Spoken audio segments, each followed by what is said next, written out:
Tonight's headlines are brought to you by McDonald's and Mariana's Coffee. Hafa Tirwami and good evening, Commonwealth. It's the weekend edition of the Channel 2 News. Let's take a look at tonight's top stories.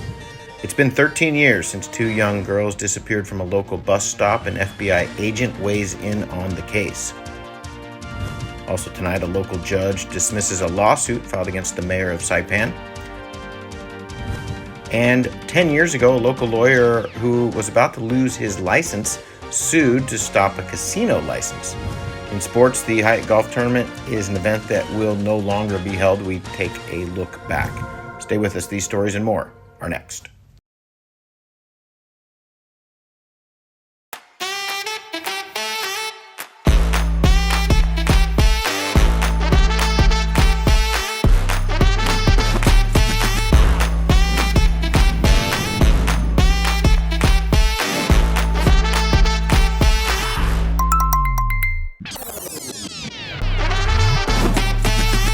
Find a plan that goes with your flow. Get unlimited local talk, text, and data at the most affordable rate with Unlimited Flow Postpaid. I love Mariana's Coffee. Come join me for a cup. I think you would be really happy.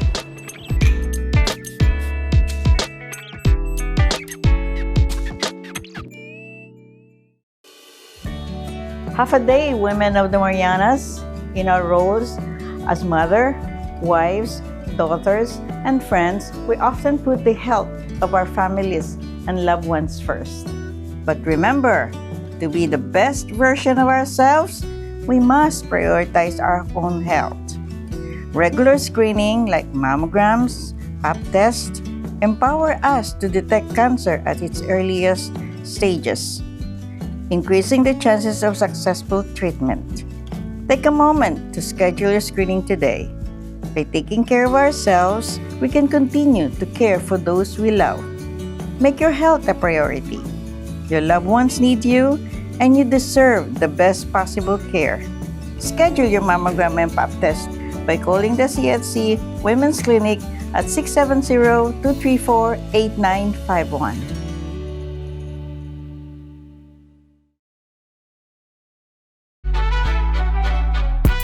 Let your people know. When it comes to the pickle to chicken ratio, some people, they playing in your face, but not the McCrispy.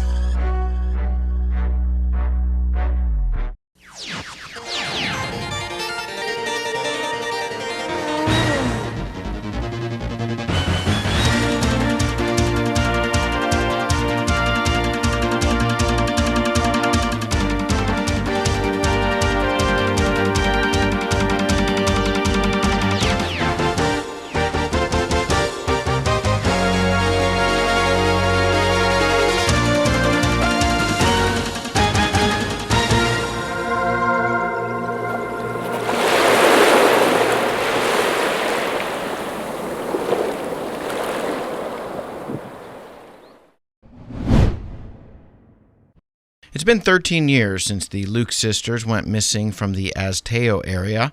Milena was 9 years old. Her sister Paloma was 10 when they disappeared. Family members say they were last seen waiting for the school bus at a bus shelter along Azteo Drive in the corner of Santa Lourdes Road. They were never seen again. Joe Arthur was one of the FBI agents who worked the case. He's now retired, living in Colorado Springs, and he speaks of a case that still gives him pause. Walk me through what happened from your office when the call came in. Okay. As I recall, the children didn't show up. They weren't on the bus ride back home. So their grandfather, who was their guardian, reported them missing to DPS sometime the afternoon of the 25th. And so as I recall, the FBI wasn't notified until the following morning. The two girls were living with their grandfather and his blended family. Their mom was in Guam. In the days prior to their disappearance, the family had been holding a rosary, so there was some activity in and around the compound. When I went out and talked to Albert Kitagwa and the people, some people at PSS out at the school, it became pretty clear that Obviously, the kids never got on the bus to come home and had not shown up for school that day. So, being that they were so young, this turned into an all hands on deck kind of a event. Whenever you have one child go missing, that becomes a major issue. And then with two kids going missing, we contacted our supervisor in Guam, and he immediately contacted Honolulu and headquarters.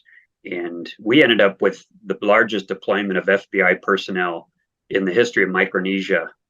Probably upwards of 50 agent and support personnel were on the island for the better part of the month of June, from late May to mid-June. And we just made it a major case and did everything we could to try to solve it. And unfortunately, it's still unsolved. And it still bothers me, honestly, that we were never able to solve that case. What sort of investigative practices go into missing children? What sort of things do you look at? Well, the first thing is talk to family members, and then in this case, since they were students, and I think it was Cagman Elementary. I can't recall the school they were in, but talk to teachers and even talk to some of the students, their colleagues at the school. And the first thing you're just trying to find out is the last, who are the last people to see them? Were there any witnesses out there at the bus stop? Agents also set up a roadblock and interviewed motorists. They set up a tip line and sent out agents to follow up leads all over the island, both big and small. Did you ever find any sort of physical evidence, like a backpack or clothing or anything like that? No, to my knowledge, never found any trace of them. A local judge has sided with the mayor of Saipan in a dispute over quarry fees. Construction and Material Supply filed a lawsuit against the mayor's office for close to $40,000 in unpaid quarry fees. Part of the CMS lease with DPL includes a provision called public benefit. And according to the attorneys that were representing CMS, this allows the government agencies access to a fixed amount of material that can be used, just as the name implies, for the benefit of the public. The mayor uses these materials to help fix up roads and other projects, but CMS says there's a limit to this public benefit and there is a cost to providing the material. Mayor Camacho said that DPL has been refusing to provide his office with enough materials from the quarry to effectively fix damaged roads in Saipan. In a 17-page ruling, Judge Camacho has ruled that the only obligation that the mayor had was to receive consent from DPL, and this they did. He also ruled that there is no breach of contract because there was no valid contract complying with the procurement regulations between the parties for the material and services. He has granted the mayor's motion to dismiss the case. Currently, there are restrooms at the Grotto, Bonsai Cliff, and Last Command Post, but the only one that's working is at the Grotto, part of the new $1 million+ EDA grant that will be used to enhance the tour sites in Marpi area will be spent on money to build a new restroom at the Last Command Post. Other improvements will happen at Bird Island and Suicide Cliff. The third component is Last Command Post. There is a restroom there now that's not being used. There's some major structural issues that are preventing it from being used. So we plan to do a brand new restroom, modern, larger than it is today. And the long-term goal for that is to make it be the main restroom for the Marpi area. So that's going on now. We just awarded a contract for A&E design a couple weeks ago. So the design process is ongoing now. That should be roughly 6 to 7 months. At the recent Chamber Economic Summit, Matt De Leon Guerrero outlined the importance of tourism dollars coming into the NMI. Pretty much a large section of the economy is being supported by the individual dollars that a tourist spend. In total, prior to the pandemic, based on the most recent visitor exit surveys and adjusting for inflation, Korea spends approximately 778 of these dollars in the economy. China spends 932, Japan 1,038. So in total, prior to the pandemic, our visitors as customers to businesses in our economy spent a total of $1.94 billion in a year. In perspective, among all the customers in the CNMI, tourists represented 54% of all commercial transactions. All the households, all the people that live in the CNMI represent 15% of consumer transactions. Local government 4%, and federal government customers of businesses 1%. In the 90s and early 2000s, tourism boomed from Japan, but the Japanese bubble burst and hotels built on public land were sold for pennies on the dollar. As Japanese investment waned, there was new interest from Korea and China. But Guerrero says that the U.S. Government Accountability Office found that the CNMI government strategy to encourage tourism by building casinos and hotels on Saipan and Tinian has not been successful, and that, combined with weak financial management practices, has put the CNMI at risk of a severe financial crisis. We don't really have a tourism sector. We have a tourism economy, where the majority of commercial activities comes from a single class of customers, tourists. There's a thing called Kenyan's Law, where it states, if you write a problem down clearly, the matter is half solved. If we're attempting to solve this problem of the economy, one clear description of the problem is that our economy has been supported by tourists as customers, and there are fewer customers today than before. Guerrero says local challenges include land, resources, labor, and while it's been said before, there should be a renewed and concerted effort to diversify the economy. It won't be a quick fix, but it should be more than lip service.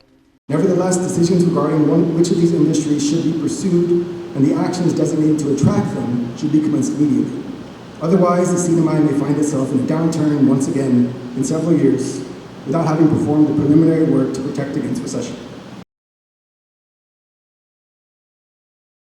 Upgrade your savings when you bundle with any iPhone 15 series today. Our affordable Link bundle gives you the power to choose just what you need, with mobile and home internet starting for as low as $105 a month, no home phone required. Plus, activate your bundle with a brand new iPhone 15 and receive your first 2 months of home internet on us. A $50 port-in credit, a SuperPod AX, and basic installation, all free for a limited time. Additional conditions may apply. Visit DocomoPacific.com to learn more. Docomo Pacific, better together.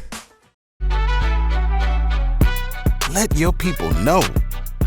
When it comes to the pickle to chicken ratio, some people, they playing in your face, but not the McCrispy. At one of Saipan's beaches, this mother lays about 100 eggs under the cover of darkness. She hides her nest as best she can and then slowly makes her way back to the ocean. The eggs hatch and the babies head for the sea, where they will face a daily dose of danger. Just 1 in 1,000 will make it to adulthood. Those that do will one day lay their own eggs. Sea turtles are protected under CNMI law. If you see one that is stranded or if you see illegal activity, call the hotline at 287-8537. Half a day, CNMI. Did you know that car crashes are the leading cause of death for children ages 1 to 13? In order to keep your children safe during a car crash, make sure you select the right type of car seat for their age and size. A rear-facing car seat should be used from birth to 12 months or up to 3 years old. Forward-facing car seats are for children from 1 to 3 or up to 7 years old. Booster seats are for children from 4 to 7 or up to 12 years old. Seat belts are for children 8 to 12 years old or older. For a seat belt to fit properly, the lap belt must lie snugly across the upper thighs, not the stomach. The shoulder belt should lie snugly across the shoulder and chest and not across the neck or face. Do not move your child to the next car seat level until he or she reaches the top height and weight limit allowed by your car seat's manufacturer. Remember, your children are the most precious cargo when driving. Keep us safe and buckle us in. We depend on you. Thank you.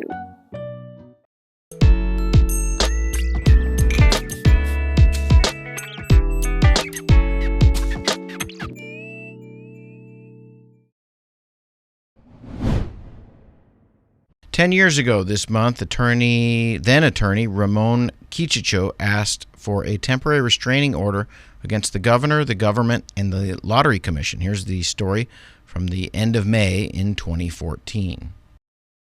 Judge Wiseman heard from Quichicho and the CNMI regarding claims that the casino legislation was pushed through the House and Senate illegally.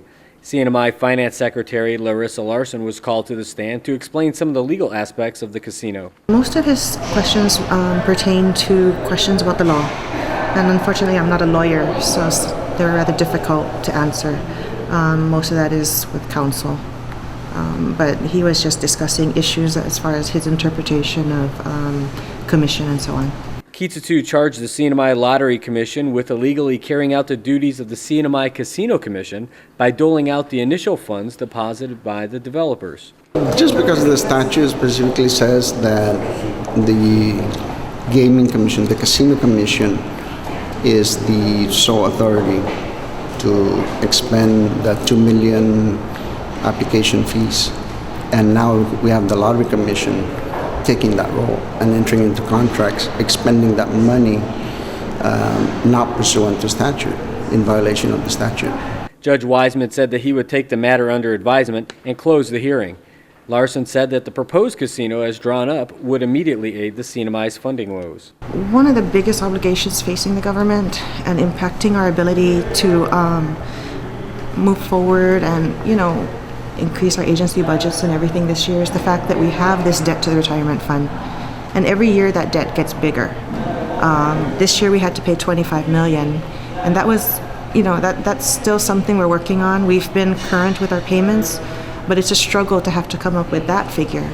So with each and every year that passes, we have to worry about how we're going to come up with more and more money.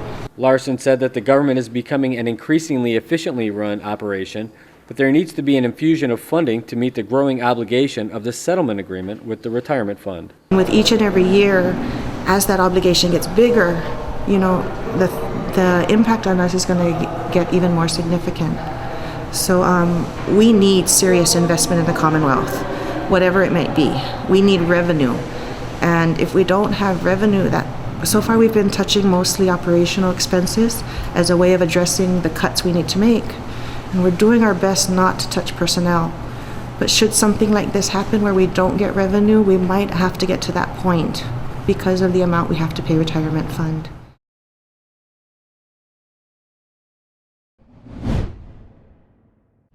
More tonight from NMC's graduation ceremony as NMC President Galvin De Leon Guerrero outlines the hard work, challenges, and opportunities that our local college is in the midst of. To combat climate change, NMC is leading the way with CREAS's Regenerative Agriculture Program and Next Gen Grant, a growing natural resources management program, and the first ever CNMI Green Growth Initiative. NMC is also playing a big role in improving our economy. The SBDC has supported hundreds of entrepreneurs, and our Community Development Institute has provided targeted workforce training in AI, childcare, and communications. And our academic programs continue to meet the workforce needs of the CNMI by providing some of our island's top professionals, like PSS Teacher of the Year, Dr. Roque Castro, and Bank of Guam's Garapan Branch Manager, Tanya David. NMC is also doing its part to preserve our cultural heritage. In partnership with UOG, we published Dr. Faye Antalan's Pinun Chamorro for Beginners. We also partnered with 500 Sails to offer a traditional navigation program taught by Master Navigator Mario Benito. And Island Wisdom continues to take center stage at our annual research symposium, where our students and faculty blend modern scientific methods with rich cultural knowledge. So whether it be saving the planet, saving our economy, or saving our cultures, NMC continues to provide hope amidst all the despair of the world. But nothing gives me more hope than what you, my dear graduates, have accomplished. From our nursing program, Ninfa Rabago and Joanne Sampson represented the CNMI at the Pacific Non-Communicable Disease Youth Ambassadors Workshop in New Caledonia. From our pre-engineering program, EJ Aguirre was named a 2024 New Century Transfer Pathway Scholar by the Phi Theta Kappa Honor Society. From our Natural Resources Management program, our students again presented compelling research at the 15th Annual Conference on Island Sustainability. From our School of Business, besting over 6,000 competitors, our students placed in the top 10th percentile in the CAPSIM 2.0 Global Business Simulation Program.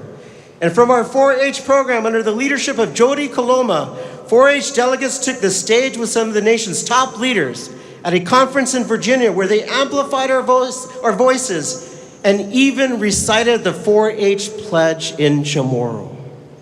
Let's give them all a big round of applause. I can go on and on and on about the many awards that you, my dear graduates, have won, bringing hope to us all. But what gives me the most hope, it's not the awards, it's not the prizes, it's not the accolades. It's your personal stories of overcoming all odds to get here today and graduate. Like Earl Salamat, who had to balance active military deployments and family obligations with his coursework so that he could graduate with his associate's degree in criminal justice. Or Jessica Anderboer, who suffered a knee injury that impaired her mobility, forced her to resign from her job, and caused financial instability, but persisted to graduate with her associate's degree in nursing. Or Mark Kalma, whose mother is sick and bedridden in the Philippines, whose father abandoned him, and who recently experienced a deep heartbreak.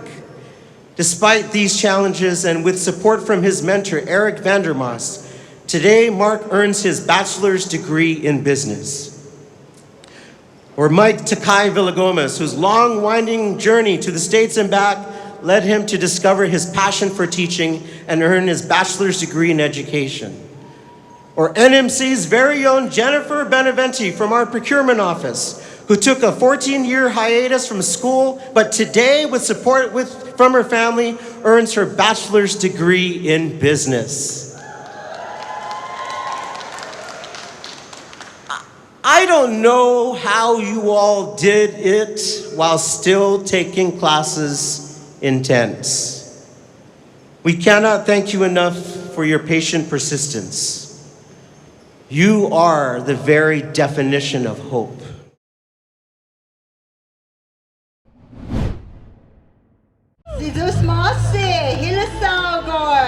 And a warm happy days and tiroami to all of you. Our Festival of the Pacific Arts delegation, consisting of Simisa Marianas, Inapo, Talabog women stick dancers, the Talabog men stick dancers, and Ureli.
Goes in place.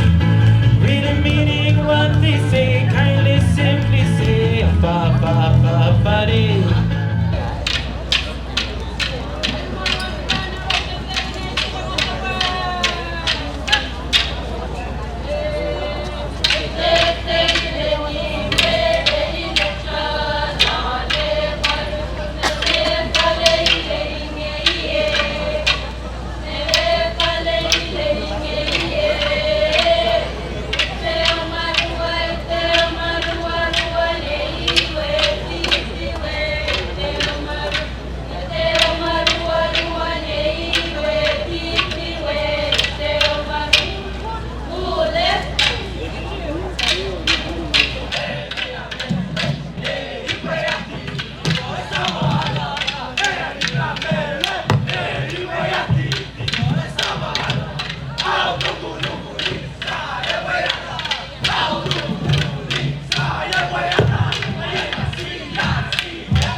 Willy Loge, Sasa Loge, Saloge, Ilele, Yaki, Willy Loge, Saro Butoli Loge, Merere Fahatrama, Willy Loge, Saro Butoli Loge, Merere Fahatrama, Yo, Ilele, Wete, Pesalogola, Iwereve, Urumese, Ilele, Aramese, Liwogo.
Location, location, location. Office space on Capitol Hill available now at the Hermosa Vista Business Park. With natural light and ocean views, it's the perfect place for creative professionals. So upgrade your life and your working environment. Schedule an exclusive showing now. Call us at 670-483-4750 or email hvsaipan@gmail.com. Buenas sports fans.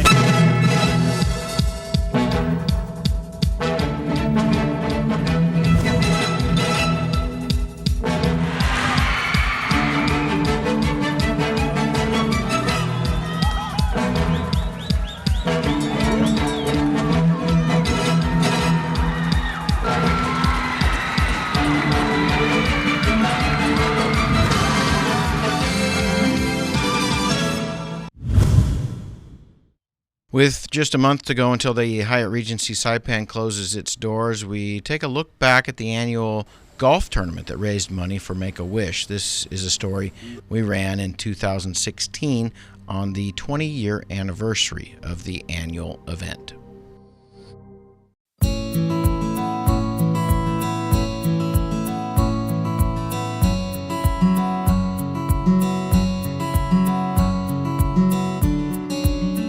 Years ago, on the southern shores of Saipan, the Hyatt Golf Tournament got started at Coral Ocean Point. I think the whole idea behind this tournament is more fun than competition. The idea was simple: combine the great golf available here with the resources of a great hotel and make a tournament that was memorable. Paul Barron was on message, or on massage, that is. Pretty good. I see you're getting a massage. How is it so far? Excellent. Excellent? Do you know who your masseuse is? Yes, I do. Oh, can you tell me her name? Oh, you know what? Are you guys tricking me? In those early days, it was a team event and confidence was running high. Team to beat.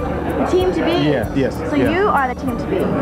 Yeah, that's what I see. Okay. I had a dream last night. Uh-oh, he had a vision, a dream. Yeah, we're gonna do it. With big prizes at stake, on hole number 11, you were allowed to hit from the ladies' tees with one small requirement. You had to dress like a lady. So that happened. And it was an event worth singing about, and actually singing was required on the karaoke hole. Celebrate good times, come on. Let's celebrate. There's a party going on right here. On my shoulders makes me happy. We've been running all over town. Now I got to put you down on the ground. I said, hey, yeah. The tournament's had some great drama over the years. This Ron Hodges Eagle in 2004.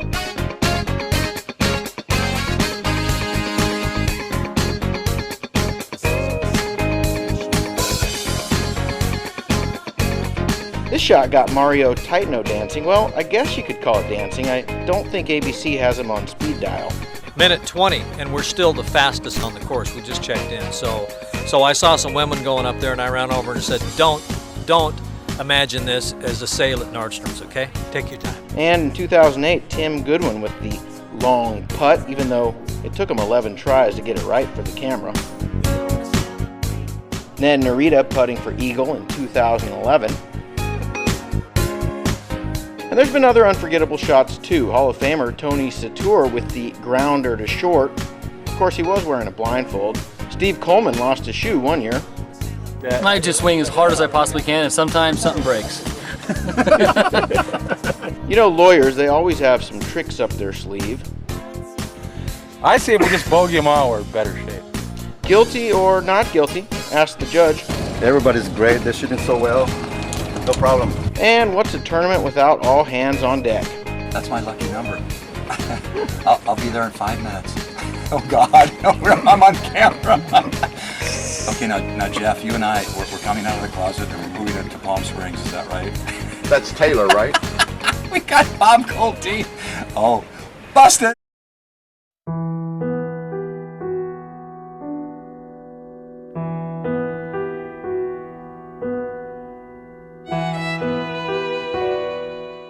Last August, Typhoon Sudalor knocked everybody back a bit. Hotels were damaged, the airport was closed, power out, lines for water and food, and this is what Lau Lau Bay Golf Course looked like. The Hyatt became a hub for FEMA, not golf, and the decision was made to push the tournament back. Delayed, but not canceled.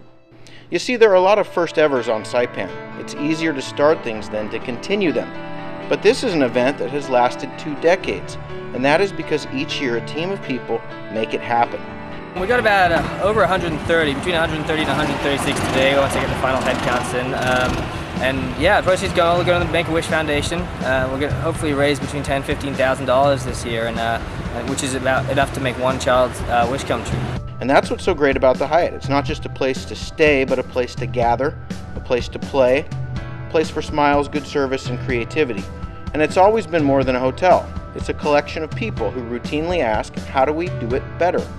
An Egyptian presided over the first tournament, then a Swiss took up the reins, and now it's comfortably in Nick's hands. But they'll be the first to tell you that it takes a lot of people to put this event together, an event that makes wishes come true. To see my mom, she's at Hong Kong. I haven't seen her for like 6 years already. There's no words that I can describe right now, but I'm just really excited and I'm happy that, because of what my son is going through. There are some from the first that are no longer with us, and we carry them. On behalf of the Hyatt, thank you for playing, thanks to all the volunteers, and thanks for supporting Make-A-Wish and the other great organizations over the years. Raise your glass and wish for 20 more.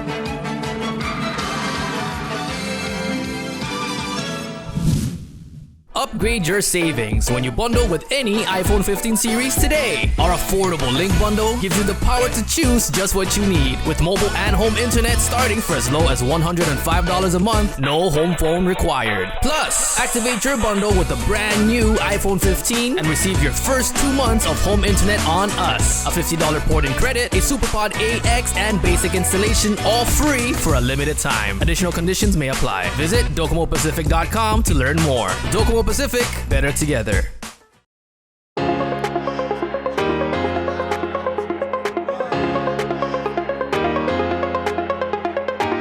Hey, golfers, come north and practice your game at the Marianas Driving Range. New Year's local specials. 10-piece coupon books available for just $60.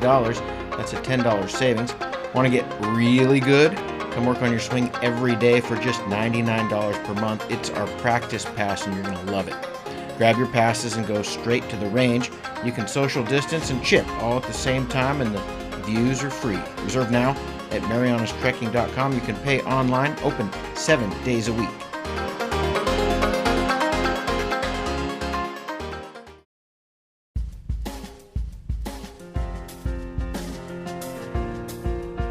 Today it was partly cloudy with isolated showers, east winds 10 to 15 miles per hour, high around 87, chance of showers 20%. Tonight, mostly clear weather, east winds 10 to 15 miles per hour, lows around 78.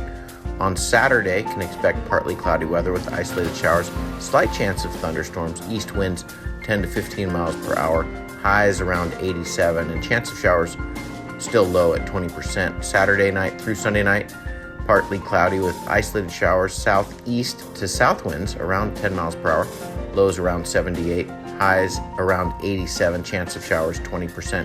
And then early in the week, we're looking at partly cloudy with 20% chance of showers, highs in the upper 80s, lows in the upper 70s. Sunset tonight, 6:44 in the p.m.